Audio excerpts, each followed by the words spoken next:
AP రాజకీయాల్లో elections hot topic అయితే Janasena chief Pawan Kalyan ఎక్కడి నుంచి పోటీ చేస్తారన్న ఉత్కంఠ కాకరేపుతోంది.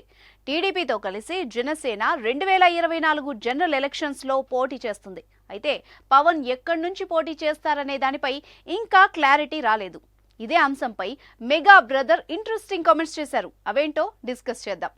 జనసేన పార్టీ కార్యకలాపాలలో మెగా బ్రదర్ నాగబాబు చురుగ్గా పాల్గొంటున్నారు. గజం కేవలం 26,000 రూపాయలతో 165 గజాల భూమి కేవలం 52 లక్షలు మాత్రమే. ఈ క్రమంలో నర్సీపట్నం వచ్చిన నాగబాబు ముందు పవన్ కళ్యాణ్ పోటీ చేసే నియోజకవర్గం గురించి ప్రస్తావన వచ్చింది.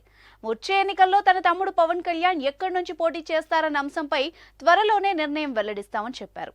తాను పోటీ చేసే అంశంపై పార్టీ నిర్ణయిస్తుందని చెప్పారు.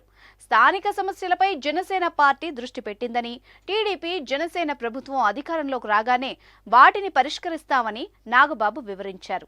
ఏపీ రాజకీయాల్లో టీడీపీ జనసేన పొత్తు సంచలనంగా మారింది. ఈ రెండు పార్టీలతో కలిసి నడిచేందుకు బీజేపీ కూడా ముందుకొస్తున్నట్టు తెలిసింది. ఈ క్రమంలోనే ఢిల్లీ పెద్దల నుంచి టీడీపీ అధినేత చంద్రబాబుకు పిలుపు రావడంతో ఆయన హస్తిన వెళ్లారు. ఈ భేటీలో బీజేపీ పొత్తుపై క్లారిటీ వచ్చే ఛాన్స్ ఉంది. అదే జరిగితే ఎన్నికల్లో బలమైన శక్తి టీడీపీ, జనసేన, బీజేపీలు మారతాయని అనలిస్టులు అంటున్నారు. 2014లోనూ ఈ మూడు పార్టీలు కలిసి ఎన్నికల బరిలో నిలవగా విజయం సాధించాయి. సరిగ్గా 10 ఏళ్ల తర్వాత అదే సీన్ రిపీట్ అవుతుందని పొలిటికల్గా చర్చించుకుంటున్నారు. ఈ క్రమంలోనే జనసేనలో అభ్యర్థుల ఎంపికపై పవన్ కళ్యాణ్ ఆచితూచి వ్యవహరిస్తున్నారు.